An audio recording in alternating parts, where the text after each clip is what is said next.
하나님의 거룩한 존재에 나오신 우리 성도님들을 환영하고 축복합니다. 우리 옆에 계신 분들에게 환영하면서 인사 나누셨으면 좋겠습니다. 참 잘 오셨습니다. 사랑합니다. 축복합니다. 네, 잘 오셨습니다. 네, 우리 하루에도 수많은 선택들이 우리에게 주어지죠. 많은 선택들을 합니다. 우리는 어떤 것을 선택하느냐에 따라서 우리가 복된 삶을 살아가기도 하고, 또 어떤 선택들은 그 선택 자체를 정말 후회하게 하는 그런 선택들도 있습니다.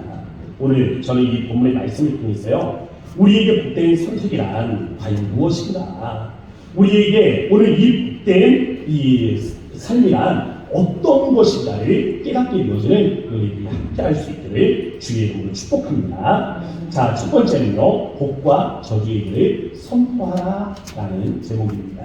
자, 26절 말씀, 오늘 보면 26절을 함께 읽어보도록 하겠습니다. 다 같이 시작. 내가 오늘 복과 저주를 너희 앞에 두나니. 아멘. 우리에게 두 가지 길이 주어지고 있습니다. 복과 저주의 길이에요. 우리가 복의 길을 선택하면 우리의 삶이 복되다 라고 말씀하고 있습니다.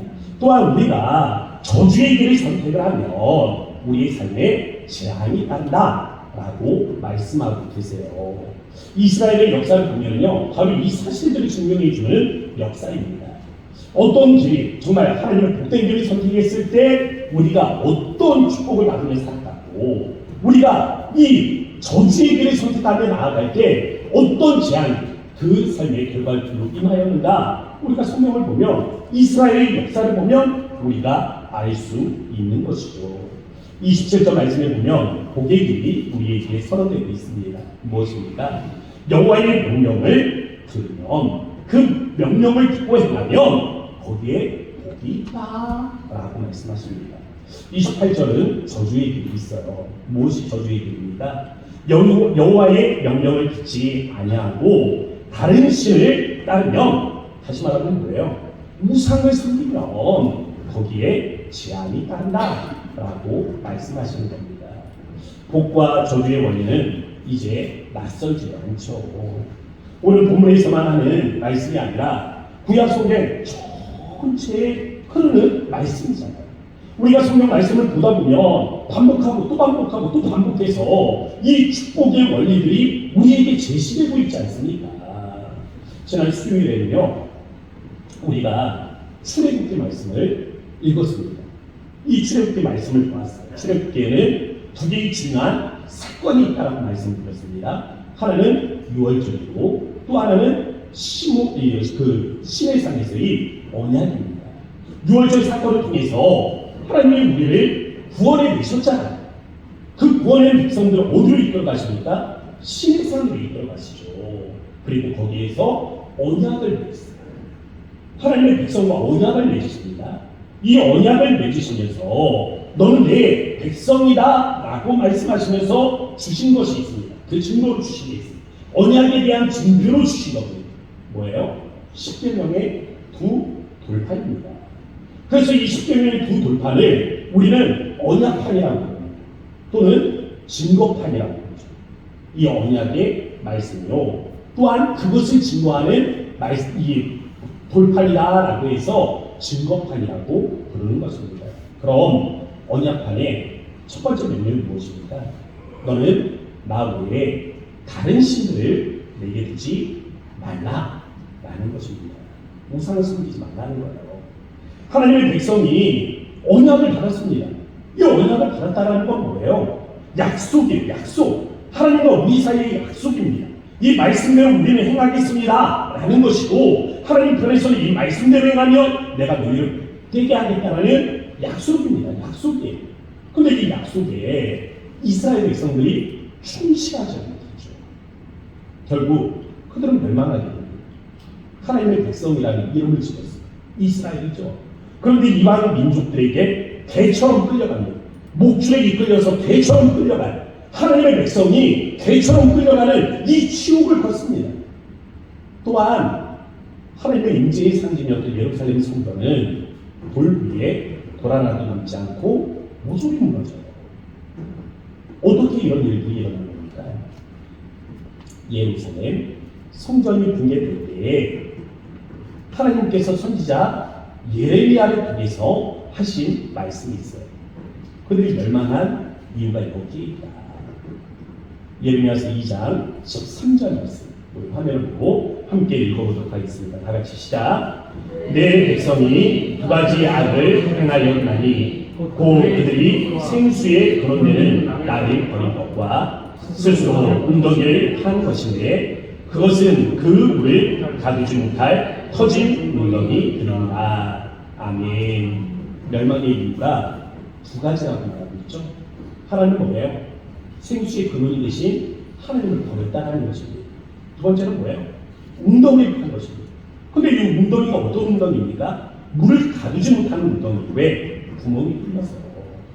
웅덩이를 판 이유가 있잖아요. 뭡니까? 웅덩이에 뭔가를 담아두기 위한 건 아니겠어요? 뭘 담아두려고 한 거예요? 하나님이 아닌 다른 것을 담아두려고 한 겁니다. 이걸 뭐라고 부릅니까? 우상이라고 부릅니다. 여러분 그 탤런트 안문숙 씨라고 있죠? 이 안문숙 씨가 언제 보니까 CBS 내가 매일 기쁘게라는 프로그램에 출연을 하셨더라고요. 그러면서 거기에 간증을 하는 겁니다. 아마 그 아직 결혼을 안 하신 분도 알고 있어요. 그래서 자신이 결혼은 안 했지만 하나님이 나의 신랑이 되신다라는 그러한 주제로 그렇게 간증을 했던 것을 보았습니다. 이게 한 3년 전 일이거든요. 지금부터 3년 전 일이에요. 그런데 또 다른 프로그램에 이분이 등장을 하시는 거예요. 그러면서 거기에서 하는 이야기가 그런 겁니다. 자기가 탐정을 받아요. 탐정이 뭐냐면 그림을 가지고 점을 보는 겁니다. 그래서 앞으로 어떤 일이 있겠다라는 것을 그림으로 점 보는 건데 이 점을 보니까 올해 결혼을 한다는 거예요. 저는 이걸 보면서 참 정신 나간 거 아닌가. 아니 자기가 믿는 게 뭔지도 모르는 사람 아닌가. 그런 생각을 가졌어요. 아니 나와서 간증을 하지 말든지 아니면 그런 말을 하지 말든지 아니 도대체 여기에서 이렇고 저기에서 저런 그런 모습을 보면서 참 정신없다 그런 생각을 가졌습니다. 그런데 오늘날 그것이 우리의 모습일 수도 있어요. 그냥 우연찮게 바라보는 어떤 신문에서 오늘의 운수 있잖아요. 아유 내 띠가 뭔데? 아유 오늘은 소띠가 어디로 가면 뭐 하라네? 뭐 물로 가지 말라네? 아유 물을 조심해야 되겠다. 그렇게 생각하는 분들도 계실걸요? 똑같은 거 아닙니까? 그러지 말아야죠. 살면서 그러지 말아야죠. 근데 더 무서운 건 요즘 우리가 웅덩이를 파는 이유가 이런 종교적 이 어떤 무상을 담기 위한 것이 아니라 오히려 돈에, 오히려 명예, 오히려 인기에, 오히려 건강에 더 열광하면서 그러한 것을 담당한다는 것입니다. 웅덩이를 파고 돈을 집어넣고 인기와 명예와 건강을 가두어 두려고 하지만 문제는 이 웅덩이를 물을 가둘 수가 없는 거예요. 왜 그렇습니까? 구멍이 나서 구멍이. 이스라엘에는요 석회암 지대가 있습니다.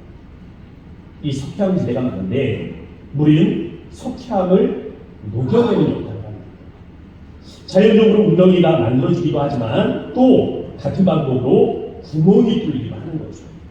이 구멍이 서로 연결이 되면서 지하수들이 만들어지게 되는 겁니다. 우리가 성경 보다 보면 다윗이 이 아둘람 불에 피하게 되잖아요. 이 아둘람 불이 이런 식으로 만들어진 겁니다. 제가 요즘 이 성도들과 함께 이 새벽에 열왕기서 말씀을 함께 묵상을 하고 있습니다. 다윗 이후에 열왕들에게 선택의 길이 주어지는 거예요.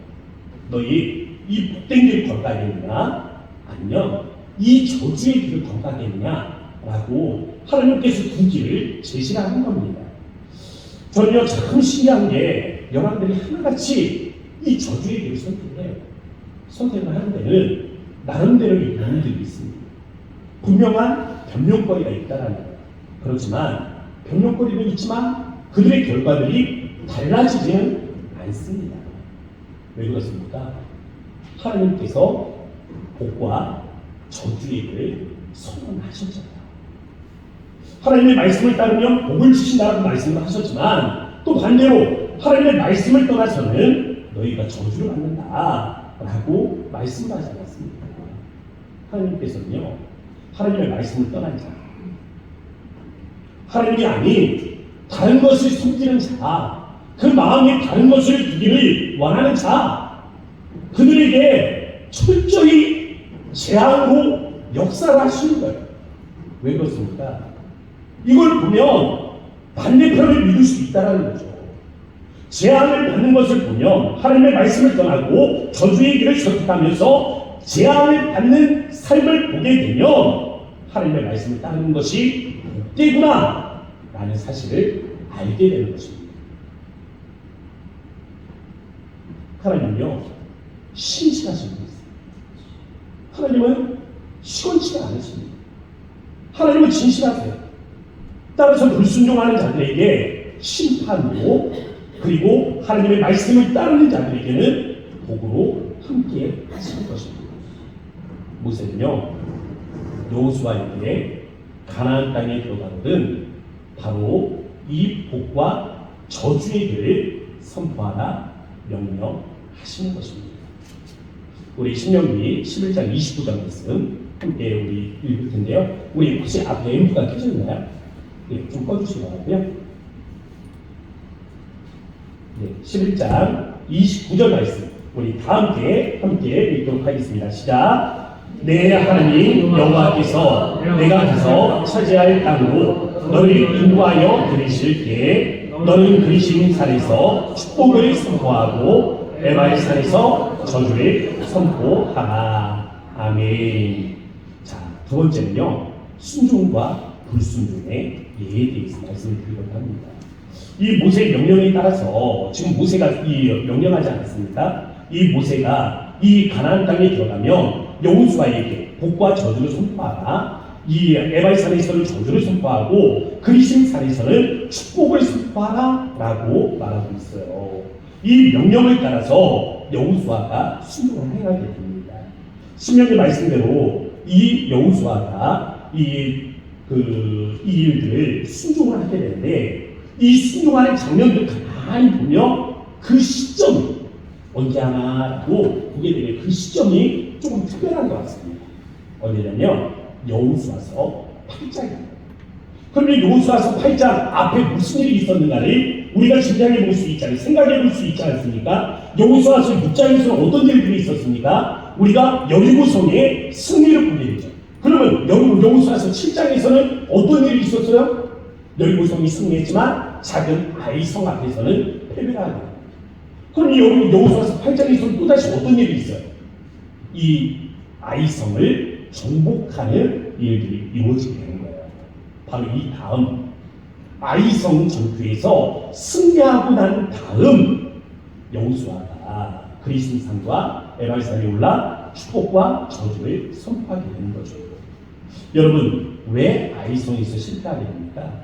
이 이스라엘이 여호수아서 7장 말씀에서 왜 아이성을 점령하지 못하는 거예요? 큰 성, 이 여리고성도 하루에 한 바퀴씩 마지막 날 7바퀴를 돌아서 하나님의 놀라운 기적 가운데 정복을 했는데, 왜 이 작은 성, 우리가 다 올라갈 것도 아니고 2,3천 명이면 충분하다 생각했던 그 아이성 앞에 패배를 경험하게 되는 겁니까? 아간이죠. 아간이 범죄이에요. 아간이 하나님의 말씀에 불순종했죠. 아간이 하나님의 것을 훔치지 않았습니까? 바로 이거예요. 여호수아는 아간의 사건을 통해서 복과 저주의 길을 깨닫게 된 것입니다. 무엇이 복된 길이고 무엇이 저주스러운 길일까를 철저히 몸으로 경험하게 된 것이죠.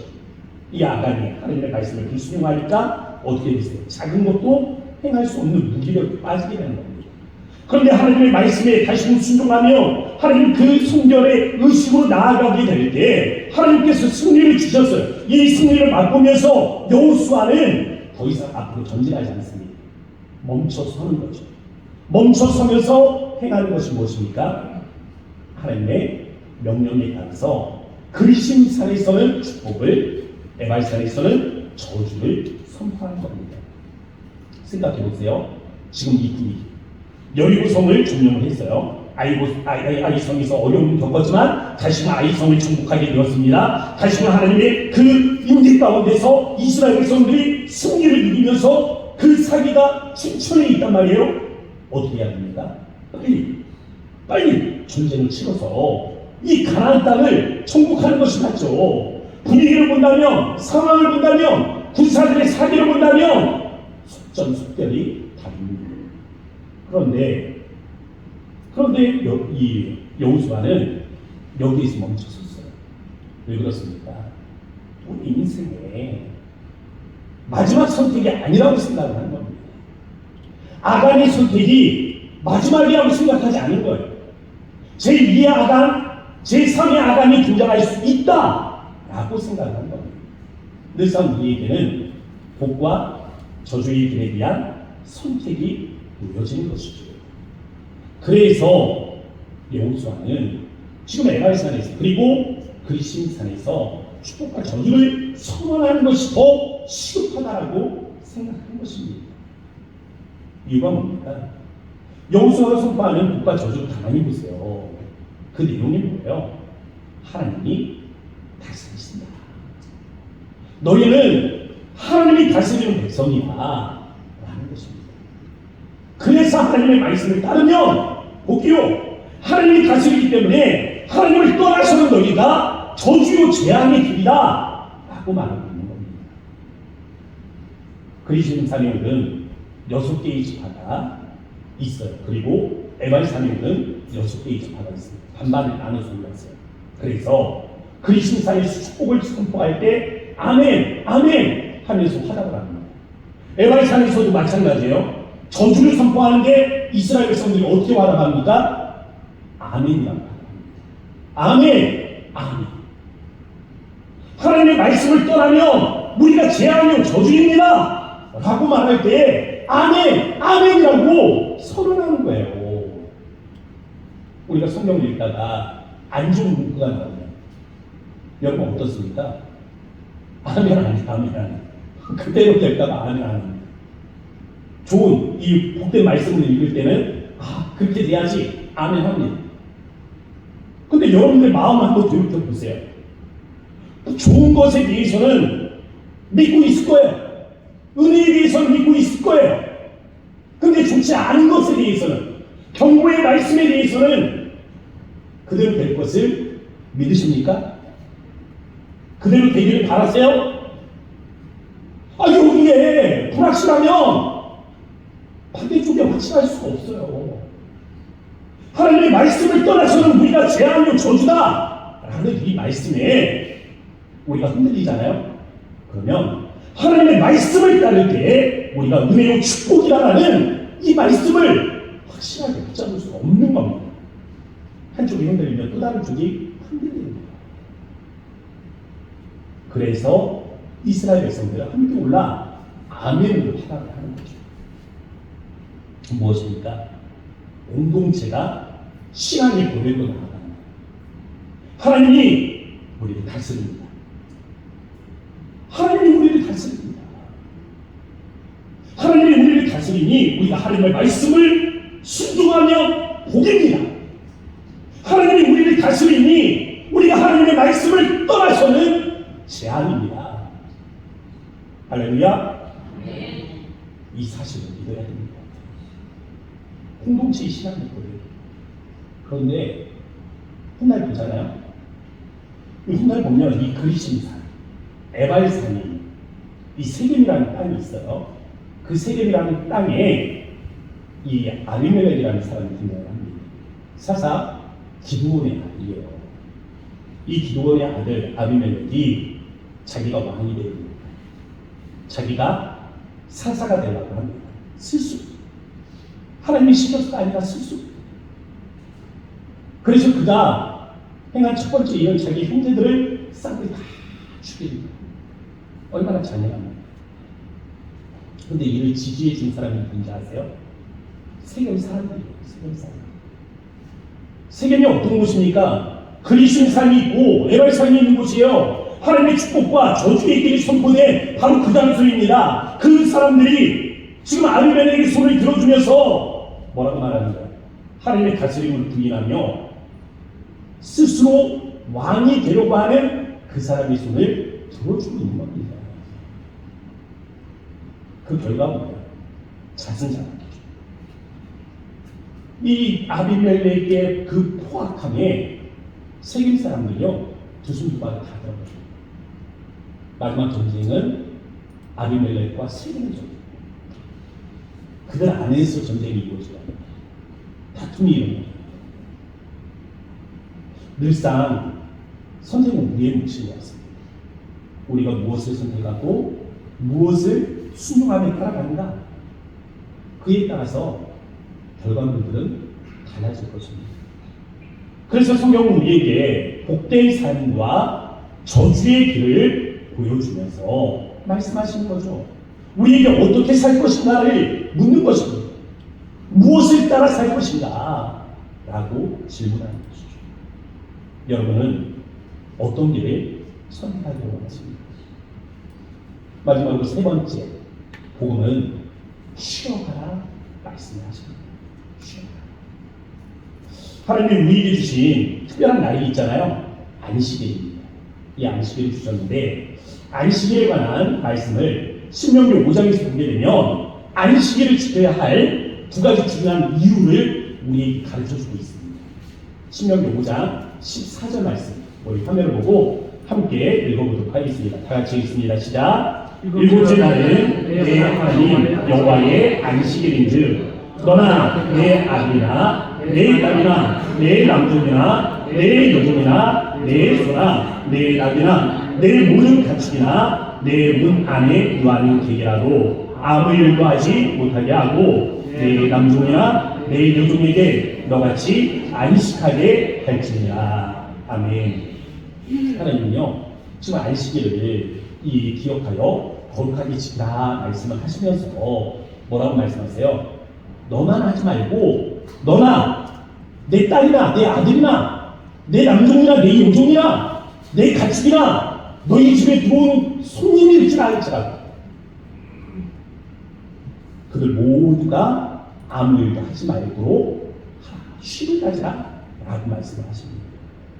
하나님은요 창조의 질서 가운데 하나님이 쉬셨으니 너희도 쉬라라고 말씀하고 있습니다. 그런데 왜 이렇게 딱 꼬집잖아요. 지금 쉬라 했으면 되는 거 아니에요? 쉬라 하면 되는데 너나 내 딸이나 아들이나 여종이나 남종이나 손님이나 가축이나 다 쉬라. 꼭 집어서 이야기하는 거죠. 꼭 집어서. 왜 딱 꼬집어서 이야기를 하고 있는가? 쉼은요 창조의 질서입니다. 모든 사람이 안식의 기쁨과 영광을 누릴 필요가 있다라는 것입니다. 여기에는요 신 격차가 필요 없습니다. 여기에는 비록 격차가 필요 없어요. 여기에는 남녀노소가 장벽이 되지 않는다라는 것입니다. 그 모든 사람들이 누려야 할 창조의 질서가 안식입니다. 이런 말로 들으면 뭐 그렇구나 할 수 있어요. 그런데 이 고대 사회에서는요 이 명령이 센세이션입니다. 아주 혁명적인 말씀이죠. 왜 그렇습니까? 이 쉼이라는 개념은 고대 사회 옛날 한번 생각해봤어요. 아주 저 옛날 이 말씀 모세에게 말씀을 주실 때 그때를 한번 생각을 해보십시오. 이 고대 사회에서 쉼이라는 것은 신의 영역입니다. 신의 영역. 왜냐하면 고대 사회에서 쉼은 이 신의 영역인데 헬라 신화의 이론들 보잖아요. 신이 인간을 만듭니다. 인간을 만든 이유가 뭐냐면 인간을 만들어서 허드렛 일을 시키는 거예요. 왜? 자기가 쉬라고. 신적인 존재가 쉬라고. 제우스가 쉬고 이 하늘의 신들이 쉬려고 인간들을 만들어서 인간들에게 고단한 일들을 대신 맡기는 거죠. 그래서 고대 사회에서 쉼은 신의 영역이고 또 왕과 이 자유민들이 누리는 특권이 되어버립니다. 그래서 바벨론에서 이 종들이 쉬는 날이 있거든요. 이 날을 사파투라고 불렀습니다. 그 의미는 재앙의 날이에요. 쉬는 날인데 재앙의 날이에요. 왜 재앙의 날이냐면 그날에는 땅 속에 숨어있던 죽음의 귀신들이 올라와서 마을을 휘젓고 다니는 겁니다. 그러니까 무서워서 가까이 나갈 수가 없어요. 그래서 집 안에서 쉬는 겁니다. 겉으로 이렇게 보면 바벨론의 사바트나 성경의 안식일이나 그냥 쉬어야 된다라는 의미에서는 같은 의미가 됩니다. 그런데 이 날을 맞이하는 방식은 다르죠. 바벨론의 종들은 땅에서 올라오는 이 죽음의 귀신들이 두려워서 무서워서 어쩔 수 없이 쉬어야 했습니다. 그런데 하나님의 백성은요, 이 안식일은 창조의 영광이 완성된다. 우리가 하나님의 신의 동참함으로 인해서 이 하나님의 창조의 영광 가운데 들어가는 것이죠. 바로 이 신이 그런 의미를 갖는 것입니다. 신명기 5장 15절 말씀에서 안식일을 지켜야 하는 또 다른 의미가 등장을 하거든요. 한번 우리 읽어보도록 하겠습니다. 함께요. 시작. 너는 기억하라. 내가 애굽 땅에서 종이 되었더니 내 하나님 여호와가 강한 손과 판팔로 거기서 너를 인도하여 내었나니 그러므로 내 하나님 여호와가 내게 명령하여 안식일을 지키라 합니다. 아멘. 하나님이요, 종되었던 애굽 땅에서 이스라엘 민족들을 이끌어내셨습니다. 뭐가 됐어요? 과거에는 종이었지만 이제는 무엇이 되었습니까? 자유인이 되었잖아요. 바로 이 자유인이 되었다라는 사실들을 기억하면서 안식일을 지키라고 말씀을 하셨습니다. 하나님께서는 우리를 위해서 이 땅에 독생자 예수 그리스도를 보내주셨어요. 우리가 과거에는 죄와 사망의 종로를 타였지만 예수님께서 우리를 위하여 십자가에 못 박혀 죽으심으로 우리에게 자유를 주셨습니다. 이 자유, 예수님께서 우리에게 허락하신 이 영적인 자유함을 기억하며 안식일을 지키라 라고 말씀하고 있는 것입니다. 우리는 예수님을 믿음으로 새 하늘과 새 땅의 새 창조의 질서 안으로 초대를 받아 들어가게 되는 것이죠. 예수님께서 말씀하셨어요. 나 있는 곳에 너희도 있게 하겠다. 예수님의 초대, 예수님의 약속입니다. 그러므로 우리는 이 창조의 질서를 기억한다면, 우리가 구원의 은혜를 기억한다면 안식일을 기억하여 거룩히 지켜야 하는 것입니다. 그런데 사실 안식일이 언제입니까? 우리가 월화수목금토일 이 7일을 보내는데 언제예요? 토요일이에요. 토요일. 안식일은 토요일이 맞습니다. 요일 따져보면 토요일이 맞아요. 그런데 우린 주일에 예배를 드리고 있잖아요. 이유가 무엇입니까? 물론 초대교회에 보면 유대인들 중에 그 토요일날 이 안식일에 예배를 드려야 한다라고 주장하는 이들이 있었습니다. 사도 바울이 이를 이야기해요. 로마서 14장 5절 말씀 한번 보세요. 다 같이 한번 읽어볼까요? 시작. 어떤 사람은 이 날을 전날보다 낮게 여기고 어떤 사람은 모든 날을 같게 여기나니 각각 자기 마음으로 확정할지니라. 아멘. 여기 보면 어떤 사람이 등장하죠. 그리고 특별히 이 날이 전날보다 낫다라고 주장하는 날이 있습니다. 이 어떤 사람이 누굽니까? 유대인을 이야기하는 거예요. 그리고 이 날이 전날보다 딱 낫다. 어떤 날이 특정하는 날이 있잖아요. 이 날이 언제예요? 안식일, 안식일. 예수님을 믿으면서 안식일에 예배를 드려야 한다. 안식일에만 예배를 드려야 한다. 라고 주장을 하는 거죠. 이 날이 낫다. 이 날이 다른 날보다 더 낫다. 라고 주장을 하는 거예요. 그런데 초대교회 그리스도인들 중에 보면 또 다른 어떤 이들이 뭐라고 말합니까? 날에 무슨 그런 날이 있냐. 다 주의 날이다. 우리가 다 주의 날이기 때문에 매일매일 모여서 우리가 예배를 드릴 수 있다. 라고 주장을 합니다. 사도 바울은 이 각각의 자기 마음으로 확정하라고 가르쳐주고 있어요. 그런데 교회가 함께 모여서 예배를 드리다가 이 날을 생각을 하는 겁니다. 나를 생각할 때 예수님께서 부활하셨잖아요. 사망 권세와 싸워 승리하셨잖아요. 우리의 이 영적 출애굽을 이루신 날이 있잖아요. 바로 이 날을 기념하는 것이지, 예수님의 그 승리를 기념하는 것이 무엇보다도 우리 이 신앙의 중요한 길이겠구나 라는 공통적인 이 고백이 이루어지게 된 것이죠. 그래서 주일날 예배를 드리고 있는 것입니다. 우리가 주일을 성수함에 있어서 주일은 두 가지 중요한 의미가 담겨져 있습니다. 무엇입니까? 창조의 하나님의 안식에 동참하면서 동시에 우리를 구원하신 하나님의 은혜를 기억함으로 죄와 사망의 권세에서 승리하신 주님의 그 승리하심을 자축하는 그러한 이 축제의 경배의 날이에요. 여호수아가 여리고성을 정복하고 아이성 전투를 승리로 이끌었습니다. 그 이후에 이 전쟁을 지속하지 않고 세계를 모여 그리시린 산에서 축복을 에바의 산에서 저주를 선포한 이것은 어떻게 보면 신의 기념과 연결이 되어 있습니다. 멈춰선 거죠. 어떻게 보면 여호수아는 더 앞으로 나아갈 수 있었습니다. 이성적으로 생각을 하면 더 빨리 이 전쟁을 치르는 것이 맞았죠. 전쟁을 하기에는 그때가 적기였어요. 그렇지만 여호수아의 판단은 달랐습니다. 여호수아는 한 박자를 멈춰서 해야 됩니다. 이스라엘이 세겜으로 가야 됩니다. 세겜에 가서 그곳에서 그리심 산과 에바의 산에 올라야 됩니다. 모세가 우리에게 말했던 대로 우리가 그곳에서 축복과 저주를 선포해야 된다라고 생각합니다. 왜 그렇습니까? 앞으로 수많은 결정들이 있는데, 선택들이 있는데, 이 복과 저주의 길들이 우리에게 주어질 텐데, 제2의, 제3의 아간이 등장을 한다면 이스라엘은 거기에서 살아남을 수가 없는 거예요. 보았잖아요. 그 전에 경험했잖아요. 아간 그 한 사람으로 인해서 어떻게 될까를 보았잖아요.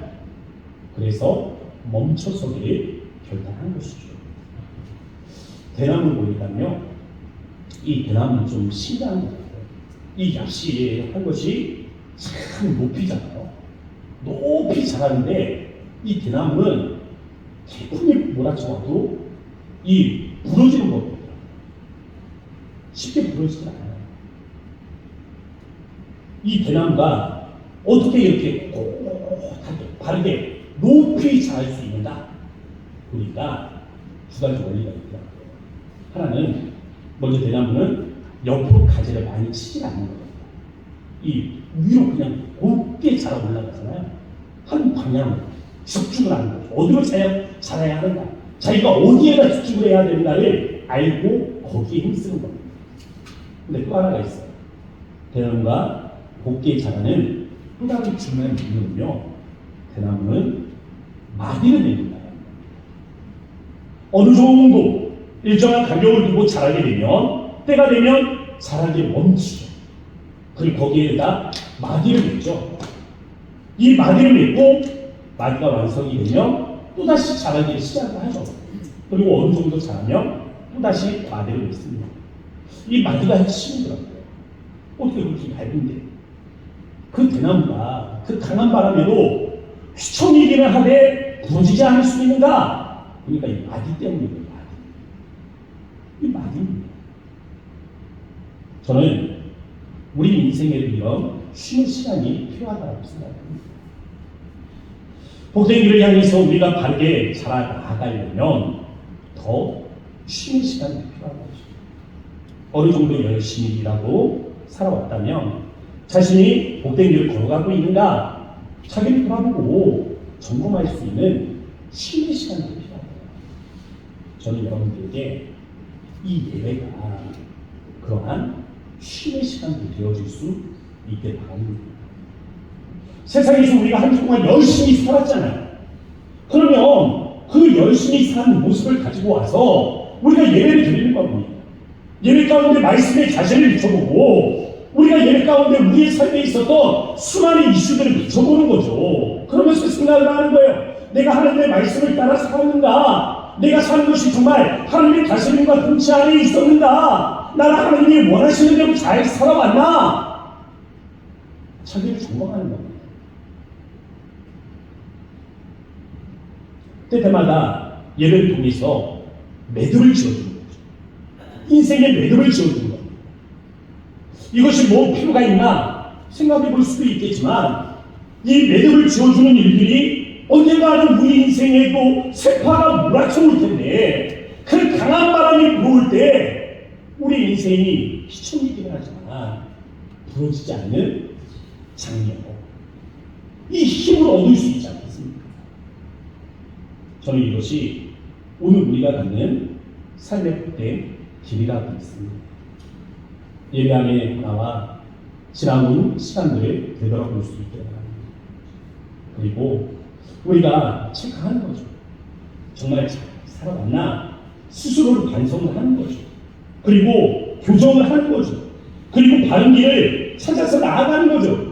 그러면 우리도 언젠가는 저 하늘에 닿지 않겠습니까? 그것이 우리가 걸어가는 삶의 복된 길이겠죠. 저는 여러분들에게 바로 이 예배가 그 복된 길을 이끌어가는 은혜의 시간이 될 수 있게 바랍니다.